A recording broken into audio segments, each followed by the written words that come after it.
সিনোভ্যাকের vaccine অগ্রাধিকার ভিত্তিতে পাবে বাংলাদেশ, পার্শ্ব প্রতিক্রিয়াহীন টিকায় জোর।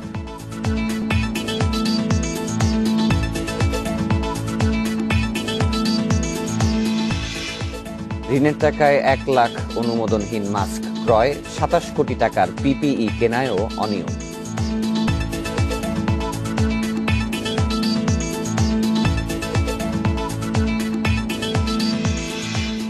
পিএসসি জেএসসির মূল্যায়ন নিয়ে উদ্বিগ্ন অভিভাবকেরা, মানসিক চাপ কমবে মত মনোবিদদের।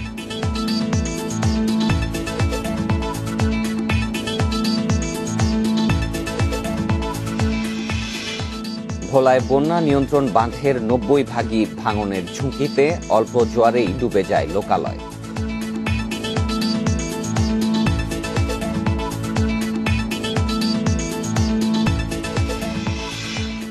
এবং দুর্নীতির অভিযোগে 1.5 বছরে বিসিসির 38 জনের সাজা, যথাযথ তদন্ত করে ব্যবস্থার তাগিদ।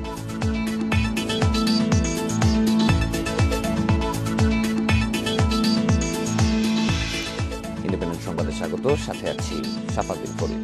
শুনছিলেন শিরোনাম, এবারে পুরো খবর। চীনা প্রতিষ্ঠান সিনোভ্যাকের ভ্যাকসিন এলে অগ্রাধিকার ভিত্তিতেই পাবে বাংলাদেশ।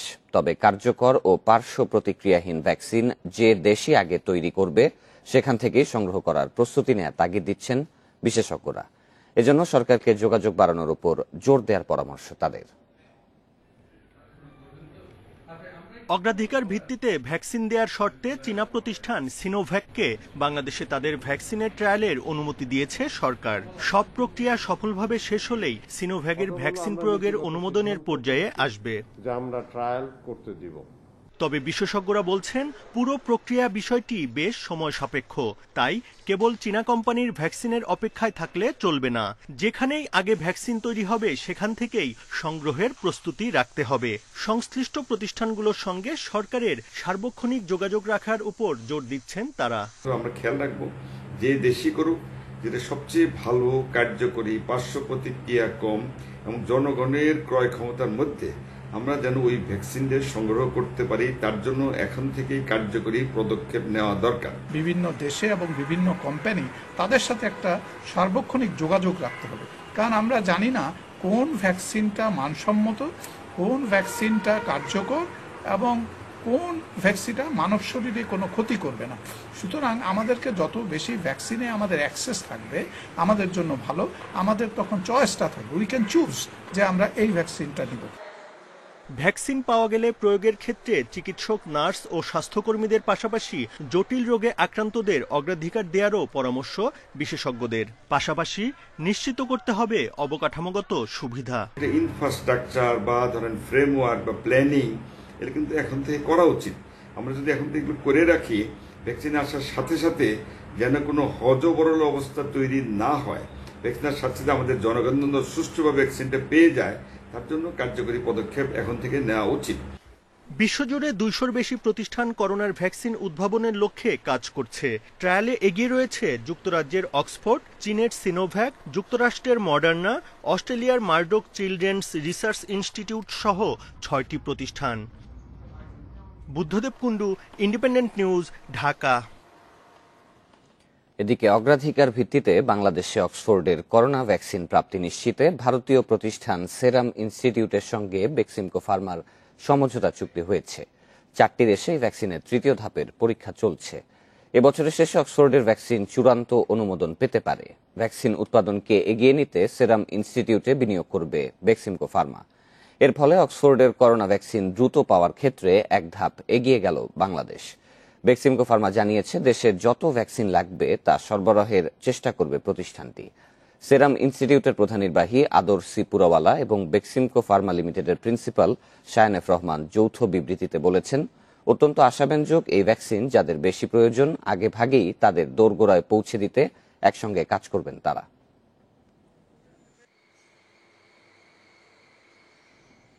বিশ্বব্যাংকের করোনা প্রকল্পে কেনা হয়েছে 1 লাখ পিস অনুমোদনহীন মাস্ক। আমদানি করতে নেওয়া হয়নি ওষুধ প্রশাসন অধিদপ্তরের ছাড়পত্র। কিভাবে এসব মাস্ক কেনা হলো তা জানে না মূল্যায়ন কমিটিও।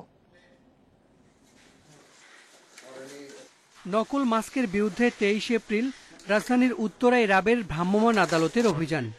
বিভিন্ন ধরনের মাস্কের সঙ্গে পাওয়া যায় অনুমোদনহীন KN95 মাস্কও। এসব মাস্ক আমদানি করেছে জাহানারা এন্টারপ্রাইজ নামের একটি প্রতিষ্ঠান। জরিমানা করা হয় 10 লাখ টাকা। এখানে KN95 মাস্ক বলে, যেটা আসলে N95 মাস্ক বলে বাজারে বিক্রি করা হচ্ছে, এটা আসলে N95 মাস্ক না।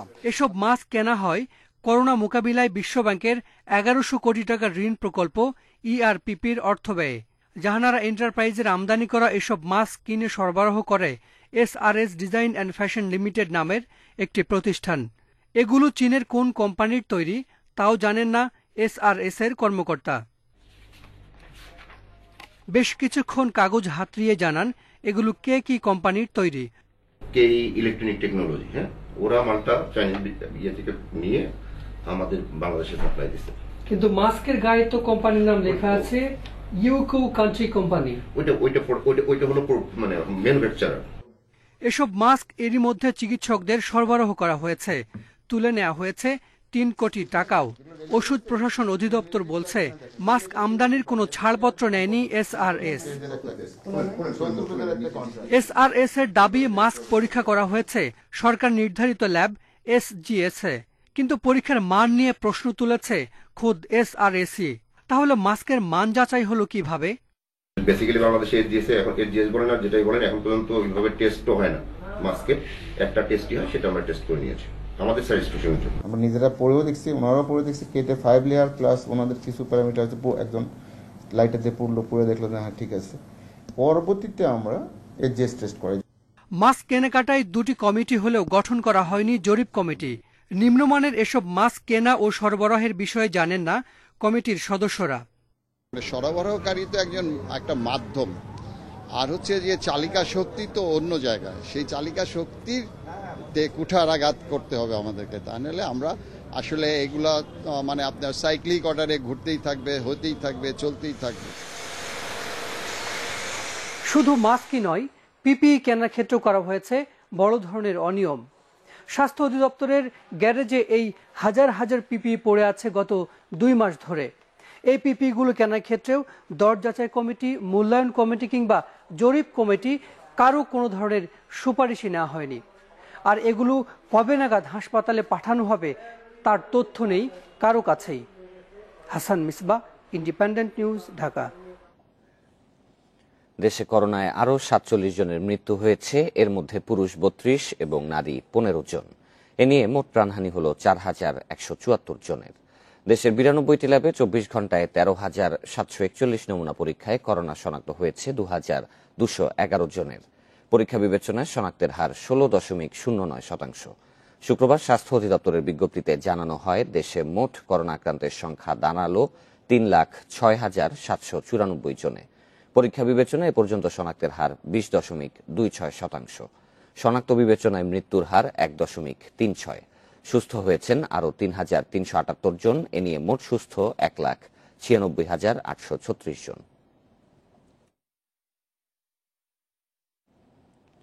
পিইসি ও জেএসসি পরীক্ষা বাতিলের পর পরের ক্লাসে ওঠার মূল্যায়ন নিয়ে উদ্বিগ্ন অভিভাবকেরা। মেধা যাচাইয়ের মাধ্যমে মূল্যায়ন চান তারা। এদিকে এই 2 পরীক্ষা না হওয়ায় শিক্ষার্থীদের মানসিক চাপ কমবে বলে মত মনোবিদদের। আর শিক্ষাবিদেরা দিচ্ছেন ছুটির মধ্যে পড়াশোনার প্রস্তুতি সেরে রাখার পরামর্শ। শাফাত সুহান লাবিবা কেসি মডেল স্কুল অ্যান্ড কলেজের 8ম শ্রেণীর ছাত্রী। জেএসসি পরীক্ষা হচ্ছে না, তাই পরের ক্লাসে যাওয়ার মূল্যায়ন নিয়ে আছে ভাবনা। লাবিবার ছোট ভাই আবরার জুনাইদ ওয়াসি পরে ক্লাস 5-এ। সে পিইসিতে 32 লাখ শিক্ষার্থীর একজন। করোনার কারণে প্রাথমিক শিক্ষা সমাপনী পিইসি পরীক্ষায় বসা হচ্ছে না তারও। জেএসসিটা দিলে আমার খাতার উপর ভিত্তি করে মেধা যাচাই করে আমার নম্বরপত্র পেতাম, কিন্তু যেহেতু স্কুলে আমার একটা মূল্যায়ন দেওয়া হচ্ছে, তাই ওটা থেকে আমার টেনশন আছে ওটা কীভাবে দেখা হবে। পরীক্ষা হলে আমাদের দেশের সংক্রমণের হার বাড়বে, তার থেকে ভালো আমাদের স্বাস্থ্যের উপর নির্ভর করে পিএসসি পরীক্ষা না হওয়া। তবে চলমান পরিস্থিতিতে সরকারের পরীক্ষা বাতিলের সিদ্ধান্তকে যৌক্তিক মনে করছেন অভিভাবকেরা। তাদের প্রত্যাশা পরের ক্লাসে যাওয়াটা যেন মেধার ভিত্তিতেই হয়। বর্তমান পরিস্থিতি যেহেতু পরীক্ষা হচ্ছে না, ওদের যে প্রমোশন হবে এটা যেন সঠিক মেধা যাচাইয়ের মাধ্যমে হয়। আর শিক্ষাবিদেরা দিচ্ছেন স্কুল ছুটির মধ্যে পুরোদমে পড়াশোনার প্রস্তুতি সেরে রাখার পরামর্শ, পাশাপাশি দিয়েছেন উপবৃত্তি বাড়ানোর তাগিদ। যেহেতু মেধাবৃত্তি এবার দেওয়া সম্ভব হচ্ছে না প্রাথমিক এবং জেএসসি জেডিসিতে, উপবৃত্তিটা বাড়িয়ে দেওয়া খুবই প্রয়োজন। শিক্ষকদের জন্য একটি প্রণোদনা থাকা খুবই প্রয়োজন। এদিকে শুধু ফলের ভিত্তিতে মেধা যাচাইয়ের প্রতিযোগিতা থেকে সরে আসার তাগিদ দিয়েছেন মনোবিদেরা। আমাদের স্কুলের যে পরীক্ষাটা হচ্ছে না, সেক্ষেত্রে কিন্তু খুব মনস্তাত্ত্বিক উপায় যে বাচ্চাদের অনেক রকমের প্রভাব পড়ছে তা না, বরং এক অর্থে কিন্তু একটু ইতিবাচক অর্থে যে আমাদের এই জেএসসি পিএসসি পরীক্ষার নাম করে আমাদের অভিভাবকরা কিন্তু শিশুদের মধ্যে একটা ঘোর দৌড়ের মধ্যে তারা ছুটিয়ে দেন। একসময় পিইসি জেএসসি পরীক্ষা না থাকলেও ক্ষুদে শিক্ষার্থীদের পড়াশোনায় বড় কোনো প্রভাব পড়েনি জানিয়ে মনোবিদেরা আরও বলছেন, ভালো ফলের জন্য উদ্বিগ্ন না হয়ে শিশুর মানসিক স্বাস্থ্য ঠিক রাখতে যুক্ত করতে হবে খেলাধুলা ও সামাজিক কার্যক্রমে। Jahanara Parvin, independent news, Dhaka. সিনহা হত্যা মামলায় বরখাস্ত হওয়া ওসি প্রদীপ সহ প্রধান ৩ আসামির তৃতীয় দফায় ৩ দিন করে রিমান্ড মঞ্জুর হয়েছে। শুক্রবার কক্সবাজারের সিনিয়র জুডিশিয়াল ম্যাজিস্ট্রেট তামান্না ফারা এ আদেশ দেন। তবে এতে আইনের লঙ্ঘন হয়েছে দাবি করে জামিনের জন্য উচ্চ আদালতে যাওয়ার কথা জানিয়েছেন আসামিদের আইনজীবীরা। স্বাস্থ্য পরীক্ষার পর আইনশৃঙ্খলা বাহিনীর কড়া প্রহরার মধ্যে আদালতে আনা হয় সিনহা হত্যা মামলার প্রধান ৩ আসামি বরখাস্ত হওয়া ওসি প্রদীপ, পরিদর্শক লিয়াকত ও উপপরিদর্শক নন্দদুলালকে। আদালতে তোলার পর বাদী বিবাদীর উপস্থিতিতেই হয় র্যাবের করা নতুন করে ৪ দিনের রিমান্ড আবেদনের শুনানি। শুনানি শেষে তাদের সবাইকে ৩ দিন করে র্যাব হেফাজতে জিজ্ঞাসাবাদের অনুমতি দেয় আদালত। বাদীপক্ষের আইনজীবীরা জানান, তদন্তের স্বার্থেই মামলার প্রধান ৩ আসামির আবারও রিমান্ডে নেওয়া প্রয়োজন। বিষয়টি অনুধাবন করে আদালত যে আদেশ দিয়েছে তা এই হত্যা রহস্য উদ্ঘাটনে গুরুত্বপূর্ণ ভূমিকা রাখবে। আমরা 15 দিন এখনো পুরো করিনি, কেননা 15 দিন হওয়ার জন্য ওটা অ্যাক্টিভিজমের প্রয়োজন। অ্যাক্টিভিজমটা হলো ওনাদেরকে সশরীরে নিয়ে যেতে হবে, ওখানে রাখতে হবে, জিজ্ঞাসাবাদ করতে হবে, তারপর ফেরত আনতে হবে। এটাই হলো কার্যকারিতা। কার্যকারিতা এখানে হয় নাই। স্বচ্ছতা যদি থাকতো তাহলে তার আমাদের রিমান্ডের প্রয়োজন হতো না। ঠিক আছে, এটা আমরা যাচাই বাছাই করতেছি। তবে আসামি পক্ষের আইনজীবীদের দাবি, তৃতীয় দফায় নতুন করে রিমান্ডের অনুমতি দেয়ায় আইনের লঙ্ঘন হয়েছে। আসামিদের জামিনের জন্য উচ্চ আদালতে যাবেন তারা। 22 দিন সে পুলিশ কাস্টাডিতে, আজকে পর্যন্ত 15 দিন ম্যাক্সিমাম থাকতে পারে। পিআরবি এবং আপনার সিআরপিসি তে স্পেসিফিক্যালি উল্লেখ করা আছে। So it is a serious breach of statutory provisions, simple, আর কিছুই না। আমরা will move the high courts very soon. কিন্তু নতুন করে রিমান্ড মঞ্জুরে আইনের ব্যত্যয় হয়নি দাবি বাদীপক্ষের। এরা সাবসেকশন 2 পর্যন্ত আছে, 3 পড়তেছে না। আর এরা বলতেছে যে হাত পা ভেঙে দিছে, রিমান্ড দিলে মেরে ফেলবে। তা আমরা বলছি যে বাদীপক্ষে দেখেন 3 জনেই আছে ইনট্যাক্ট, হাত পা সবার ঠিক আছে। এর আগে বৃহস্পতিবার প্রদীপ সহ সিনহা হত্যার প্রধান 3 আসামির দ্বিতীয় দফা রিমান্ড শেষ হয়। Iftekhar Faisal, independent news. সড়কে জমা পানি গায়ে ছিটকে পড়ায় অটো চালককে মারধর, আর এর প্রতিবাদ করতে গিয়ে প্রাণ দিতে হলো এইচএসসি পরীক্ষার্থী সোহাগকে। সিসিটিভি ক্যামেরার ফুটেজে দেখা গেছে সোহাগকে হত্যায় জড়িত ছিল 6 জন, তাদের মধ্যে একজন স্থানীয় বাসিন্দা। তাদের সবাইকে চিহ্নিত করেছে পুলিশ, এখন চলছে গ্রেপ্তার অভিযান। বৃহস্পতিবার রাত 8:30টার দিকে উত্তরখানের রাজাবাড়ি খ্রিস্টান পাড়ায় একটি তৈরি পোশাক কারখানার সামনে দিয়ে যাচ্ছিল একটি অটোরিকশা। এ সময় সড়কে জমে থাকা কাদাপানি ছিটকে পড়ে কজন তরুণের গায়ে। অভিযোগ, এর পরপরই অটো চালককে মারধর শুরু করেন হৃদয় সাদ সহ 6 জন। এ সময় অটো চালককে মারধরে বাধা দেয় এইচএসসি শিক্ষার্থী সোহাগ। এতে ছুরিকাঘাত করা হয় তাকে। উদ্ধার করে স্থানীয় হাসপাতালে নেওয়ার পর সোহাগকে মৃত ঘোষণা করেন কর্তব্যরত চিকিৎসক। ও যা বলছে যে বাবার বয়সী লোক, কেন তাকে মারলি এইভাবে, এই কথা বলা মাত্র ওই ছেলেগুলো সোহাগকে ধাক্কা দেয়।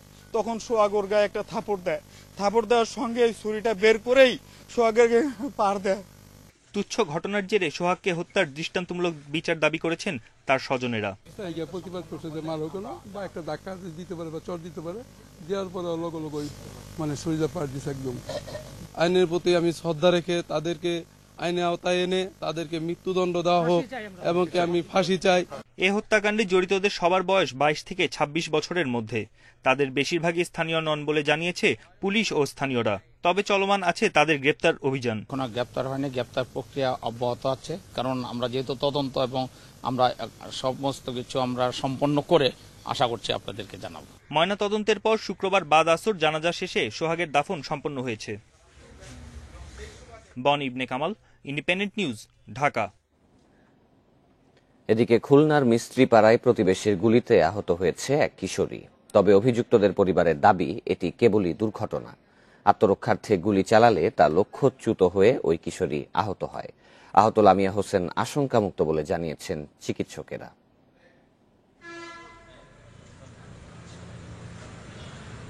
বিকট শব্দ শুনে বাড়ি থেকে বের হয়েছিল স্কুলছাত্রী লামিয়া হোসেন। কিছু বুঝে ওঠার আগেই গুলি লাগে তার পায়ে।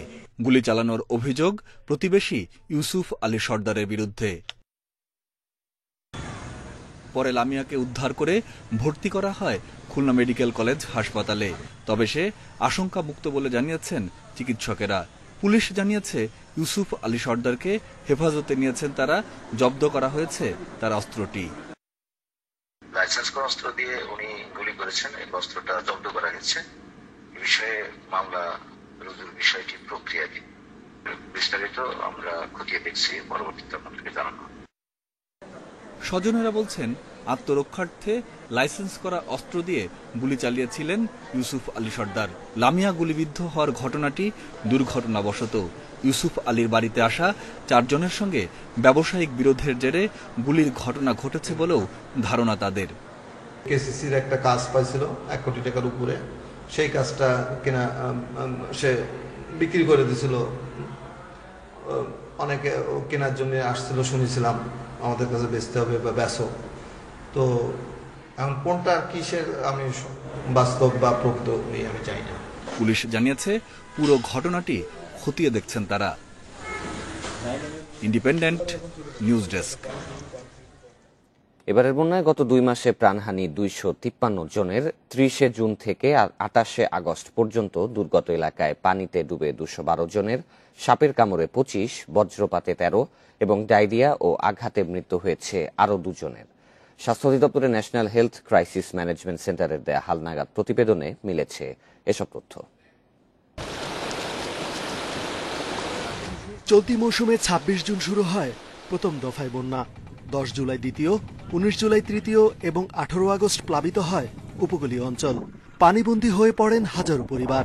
দুর্গত এলাকায় ডায়রিয়া, চর্মরোগ, চোখ ও শ্বাসনালীর প্রদাহ সহ নানা রোগে আক্রান্ত 57,301 জন। এর মধ্যে অর্ধেকেরই বেশি ভুগেছেন ডায়রিয়ায়। স্বাস্থ্য অধিদপ্তরের ন্যাশনাল হেলথ ক্রাইসিস ম্যানেজমেন্ট সেন্টারের প্রাকৃতিক দুর্যোগ ও বন্যাজনিত মৃত্যুর হালনাগাদ প্রতিবেদন বলছে 30 জুন থেকে 27 আগস্ট পর্যন্ত দুর্গত এলাকায় ক্ষতিগ্রস্ত মানুষের সংখ্যা 68,923 জন। আর শুক্রবার পর্যন্ত মারা গেছেন 253 জন। টাঙ্গাইল, জামালপুর, কুড়িগ্রাম, লালমনিরহাট এই 4 জেলায় মৃতের হার সবচেয়ে বেশি। টাঙ্গাইলে আমাদের সবচেয়ে বেশি মৃত্যু, এবং জামালপুরে দ্বিতীয় স্থান, এবং কুড়িগ্রাম তৃতীয়, এবং চতুর্থ হলো লালমনিরহাট এবং মানিকগঞ্জ। সবগুলো ডিস্ট্রিক্টে কম বেশি মৃত্যু আছে, আবার কিছু কিছু ডিস্ট্রিক্টে কোনো মৃত্যু নাই বললেই চলে। তবে সবচেয়ে বেশি মৃত্যু হচ্ছে পানিতে ডুবে। অসংক্রামক রোগ নিয়ন্ত্রণ বিভাগের পরিচালক জানিয়েছেন, বন্যায় নানা রোগের প্রকোপ ও মৃত্যু হার কমাতে দেশের প্রতিটি জেলায় মেডিকেল টিম গঠন, পানি বিশুদ্ধকরণ সহ বড় পরিসরে সচেতনতামূলক কার্যক্রম চালানোর উদ্যোগ নিয়েছে সরকার। বন্যা কবলিত এলাকায় যাতে মৃত্যু হার এবং আক্রান্তের হার দিন দিন কমে যায়, সেজন্য আমাদের প্রতিটি উপজেলাতে মেডিকেল টিম গঠন করা আছে। আপনার ইমার্জেন্সি মেডিকেল রেসপন্স টিম আছে, সেই মেডিকেল টিম সক্রিয়ভাবে কাজ করছে, মানুষকে উদ্বুদ্ধ করছে, সচেতন করছেন, নিরাপদ পানি পান করার জন্য মানুষকে বলছেন। সরকারি হিসেবে এবারে 4 দফা বন্যায় ক্ষতি হয়েছে প্রায় 6,000 কোটি টাকার। বন্যার পানি 46 দিন স্থায়ী হয়। ঘরবাড়ি, গবাদি পশু, মাছ, ফসল, শিক্ষা ও ধর্মীয় প্রতিষ্ঠান থেকে শুরু করে ক্ষতিগ্রস্ত হয়েছে সড়ক, ব্রিজ ও বাঁধ। রেজওয়ানুল হক, ইন্ডিপেন্ডেন্ট নিউজ, ঢাকা। এদিকে ভোলায় 358 কিলোমিটার বন্যা নিয়ন্ত্রণ বাঁধের মাত্র 33 কিলোমিটার স্থায়ী। বাকি 325 কিলোমিটার বাঁধই পুরনো, সরু, নিচু ও অস্থায়ী। এছাড়া বাঁধে জনবসতি, পশুপালন ও অপরিকল্পিত সড়ক থাকায় রয়েছে ভাঙনের ঝুঁকিতে। প্রয়োজনীয় বরাদ্দ না থাকায় সঠিক রক্ষণাবেক্ষণ হচ্ছে না বলছে পানি উন্নয়ন বোর্ড। দ্বীপ জেলা ভোলায় 60-এর দশক থেকে বন্যা নিয়ন্ত্রণ বাঁধ নির্মাণ শুরু হয়। 70-এ ভয়াল জলোচ্ছ্বাস গোর্কির আঘাতের পর লবণাক্ত পানি ও বন্যার কবল থেকে জনপদ রক্ষায় বাঁধ দিয়ে নিরাপদ বেষ্টনী করা হয়। এরপর ভোলায় বড় ধরনের বন্যা না হলেও অস্বাভাবিক জোয়ার, প্রবল স্রোত আর ভাঙনে 91 ভাগ বাঁধ ঝুঁকিপূর্ণ হয়ে পড়ছে। বাঁধের উচ্চতা কম থাকায় সামান্য জোয়ারের পানিতে তলিয়ে যায়। এরপর ভোলায় বড় ধরনের বন্যা না হলেও অস্বাভাবিক জোয়ার, প্রবল স্রোত আর ভাঙনে 91 ভাগ বাঁধ ঝুঁকিপূর্ণ হয়ে পড়ছে। বাঁধের উচ্চতা কম থাকায় সামান্য জোয়ারের পানিতে তলিয়ে যায় লোকালয়। এছাড়া রক্ষণাবেক্ষণের অভাবে ভেঙে যাচ্ছে বাঁধগুলো। স্বাধীনতার পর থেকে এ পর্যন্ত সংস্কার না করার প্রেক্ষিতে দীর্ঘদিন পর্যন্ত এই বাঁধগুলো ঝুঁকির ভিতরে আছে। ইদানিং দেখছি যে বেড়িগুলো খুব চিকন করে এবং খুব নরম করে করা হয় এবং উচ্চতাও খুব কম। এখনকার বাঁধগুলো একটা রোডের মতো কোনোরকম করে আর দূরত্ব থাকে না, এটা নদীর লগে ঝাঁপাইলে বানগুলা ফালিয়ে দেয়। পানি উন্নয়ন বোর্ড বলছে পুরনো নকশার পরিবর্তন করে 20 ফুট উঁচু, 92 থেকে 108 ফুট দৈর্ঘ্যের তলদেশ এবং আরসিসি ব্লক মোড়ানো 33 কিলোমিটার টেকসই বাঁধ নির্মাণ করা হয়েছে। ঝুঁকি কমাতে আরো উঁচু প্রশস্ত বাঁধ নির্মাণের পরিকল্পনা রয়েছে। আমাদের বাঁধগুলোকে নতুন করে উচ্চতা বৃদ্ধি, বাঁধের সেকশন ডেভেলপমেন্ট মানে চওড়া করা ইত্যাদির প্রসঙ্গ চলে এসেছে। তো পানি সম্পদ মন্ত্রণালয় এবং পানি উন্নয়ন বোর্ডের হেডকোয়ার্টার এই ব্যাপারে কাজ করতেছে। 5 আগস্ট মেঘনার দৌলত খান পয়েন্টে পানির উচ্চতা ছিল 4.55 মিটার, যা বিপদসীমার 114 সেন্টিমিটার ওপরে। অথচ গত বছরের 3 আগস্ট মেঘনায় সর্বোচ্চ পানি ছিল 4 মিটার। Independent news desk. নিয়ম দুর্নীতি, অর্থ আত্মসাৎ সহ নানা অপরাধের অভিযোগে 1.5 বছরে বরিশাল সিটি কর্পোরেশনের 38 কর্মকর্তা কর্মচারীকে বিভাগীয় শাস্তি দেয়া হয়েছে। বরখাস্ত, ওএসডি করার পাশাপাশি হয়েছে বিভাগীয় মামলা। বিসিসির দাবি, পর্যাপ্ত তথ্য প্রমাণের ভিত্তিতেই নেওয়া হয়েছে ব্যবস্থা।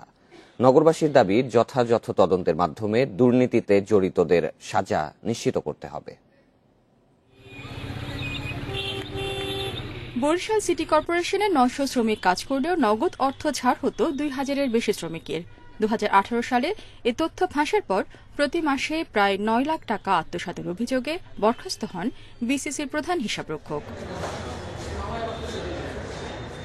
এরপর অর্থ আত্মসাৎ, দুর্নীতি, কর্তব্যে অবহেলা সহ নানা অভিযোগে কর্পোরেশনের চিফ অ্যাসেসর, হিসাব শাখার প্রধান, ট্রেড সুপার, বিদ্যুৎ প্রকৌশলী, হাটবাজার সুপার সহ 38 কর্মকর্তা কর্মচারীকে শাস্তির আওতায় আনা হয়।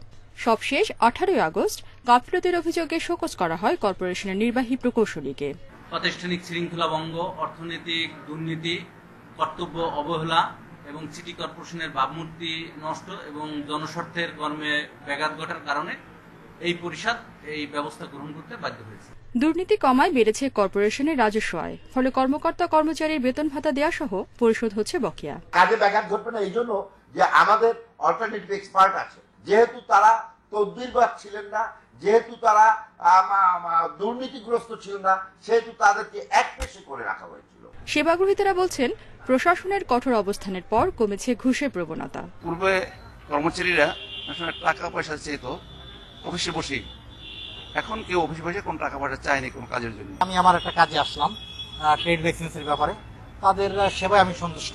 তবে নগরবাসীর দাবি, জড়িতদের বিরুদ্ধে যথাযথ তদন্ত ও শাস্তি নিশ্চিত হলেই দুর্নীতি নির্মূল সম্ভব হবে। ওএসডির মধ্যে সীমাবদ্ধ না, ওএসডির পরে তাদের বিরুদ্ধে তদন্ত হবে এবং মামলা হবে এবং তাদের আইনের আওতায় নিয়ে যথাযথ বিচারের ব্যবস্থার মধ্যে করতে হবে। 2002 সালে বরিশাল পৌরসভাকে সিটি কর্পোরেশনে উন্নীত করা হয়। Independent news desk. চলে গেলেন বিশিষ্ট কথা সাহিত্যিক সাংবাদিক রাহাত খান। হৃদরোগ, ডায়াবেটিস সহ বার্ধক্যজনিত নানা জটিলতায় ভুগছিলেন তিনি। তার মরদেহ রাখা হয়েছে বারডেম হাসপাতালের হিমঘরে। বেলা 11টায় জাতীয় প্রেস ক্লাবে জানাজার পর মিরপুর বুদ্ধিজীবী কবরস্থানে হবে দাফন। তার মৃত্যুতে শোক জানিয়েছেন রাষ্ট্রপতি ও প্রধানমন্ত্রী। দীর্ঘদিন ডায়াবেটিস সহ বার্ধক্যজনিত নানা রোগে ভুগছিলেন রাহাত খান। 20 জুলাই নেওয়া হয়েছিল বারডেম হাসপাতালে। তবে অস্ত্রোপচারের মতো শারীরিক অবস্থা না থাকায় চিকিৎসা দেয়া হচ্ছিল স্কাটন গার্ডেনের বাসায়। অবশেষে শুক্রবার রাত 8:30টার দিকে বাড়িতে মৃত্যু হয় তার। মারা যাওয়ার পর আমি হাত ধরে আছি, আমার মনে হচ্ছিল যে আছে, আমরা একজন ডাক্তার আছেন আমাদের উপরে, উনি এসেছিলেন, নাই। রাহাত খান জন্মেছিলেন 1940 সালের 19 ডিসেম্বর কিশোরগঞ্জে।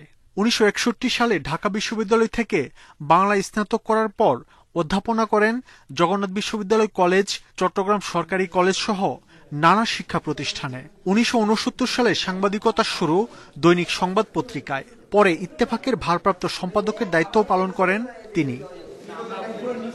বিশিষ্ট এই সাংবাদিকের জানাজা হবে বেলা 11টায় জাতীয় প্রেস ক্লাবে। এরপর মিরপুরে বুদ্ধিজীবী কবরস্থানে হবে তার দাফন। লাশ থাকবে বারডেমে মঞ্চুয়ারিতে, কাল সকাল 11টায় প্রেস ক্লাবে জানাজা, তারপর বুদ্ধিজীবী কবরস্থানে দাফন করা হবে। সাংবাদিকতার পাশাপাশি কথা সাহিত্যিক হিসেবে ছোট গল্প ও উপন্যাস দুই শাখাতে ছিল তার সমান দক্ষতা। উল্লেখযোগ্য বইয়ের মধ্যে রয়েছে অমল ধবল চাকরি, ছায়া দম্পতি, মধ্যমাঠের খেলোয়াড়, এক প্রিয়দর্শিনী, মন্ত্রিসভার পতন। এসবের স্বীকৃতি হিসেবে পেয়েছেন 21 পদক, বাংলা একাডেমি পুরস্কার। বিখ্যাত সিরিজ মাসুদ রানার রাহাত খান চরিত্রটি তার অনুসরণেই তৈরি করা। মাহমুদ শরীফ, ইন্ডিপেন্ডেন্ট নিউজ, ঢাকা। করোনা পরিস্থিতির মাঝেও মৌলভীবাজারের হাকালুকি হাওরে বেড়েছে পর্যটকদের উপস্থিতি। এ বিষয়ে কিছুটা নমনীয় প্রশাসন, তবে হাওরে দুর্ঘটনা এড়াতে জোর দেওয়া হয়েছে সচেতনতা বাড়ানোর উপর। মিঠা পানির বৃহত্তম হাওর হাকালুকি। ছোট বড় 238টি বিল আর 10টি নদী মিলিয়ে পরিধি প্রায় 18,000 হেক্টর। বর্ষায় যা বেড়ে দাঁড়ায় 23,000 হেক্টরে। জলে টইটম্বুর হাওর বিলাসে প্রতিদিনই বিভিন্ন জেলা থেকে আসেন হাজারের বেশি পর্যটক। হাওরে সবচেয়ে আমার ভালো লাগে, আমি প্রথমবার যখন আসছি তখন মানে দূর থেকে মনে হচ্ছিল সমুদ্রের মতো। খুব বেশি এনজয় করলাম, বহুত মানুষ এখানে আইসেন ঘুরানিত বেড়ানিত, আর ওভারঅল সবটা মিলে আমার কাছে আসলে খুব বেশি উপভোগ করলাম। একদিকে করোনা সংক্রমণের ঝুঁকি, অন্যদিকে ছোট ছোট নৌকায় হাওরে ভেসে বেড়ানোয় আছে দুর্ঘটনার শঙ্কাও। সিনারিটা বেশি সুন্দর, যখন মানে সূর্যটা ডুবে যাচ্ছে তখন ওইটা দেখতে আরো বেশি ভালো লাগে। এখানে সবকিছুই ভালো, তবে নিরাপত্তাটা আর একটু ভালো দিলে আমার মনে হয় আরো একটু সুবিধা হতো। সৌন্দর্যের পাশাপাশি ঝুঁকির বিষয়টি জড়িত। আমরা এই বিষয়ে ইতোমধ্যেই আমাদের মৌলভীবাজারের যে 3টি উপজেলা, এটার সাথে সংশ্লিষ্ট হাকালুকি হাওরের সাথে এই 3টি উপজেলাকে আমাদের জেলা প্রশাসনের পক্ষ থেকে এবং পুলিশ বিভাগের পক্ষ থেকে আমাদের উপজেলা প্রশাসনকে এবং অফিসার ইনচার্জদের মাধ্যমে তাদেরকে নির্দেশনা দেওয়া হয়েছে। প্রতিবেশগত গুরুত্বপূর্ণ এলাকা হিসেবে হাকালুকি হাওরকে রামসার সাইট হিসেবে ঘোষণার প্রস্তাব সংশ্লিষ্ট কর্তৃপক্ষের কাছে পাঠিয়েছে জেলা প্রশাসন। Independent news desk. এই ছিল এখনকার সংবাদে। ইন্ডিপেন্ডেন্ট টেলিভিশনের সব খবর আরও বিস্তারিত জানতে চোখ রাখুন ফেসবুক, ইউটিউব এবং টুইটারে। ধন্যবাদ সবাইকে।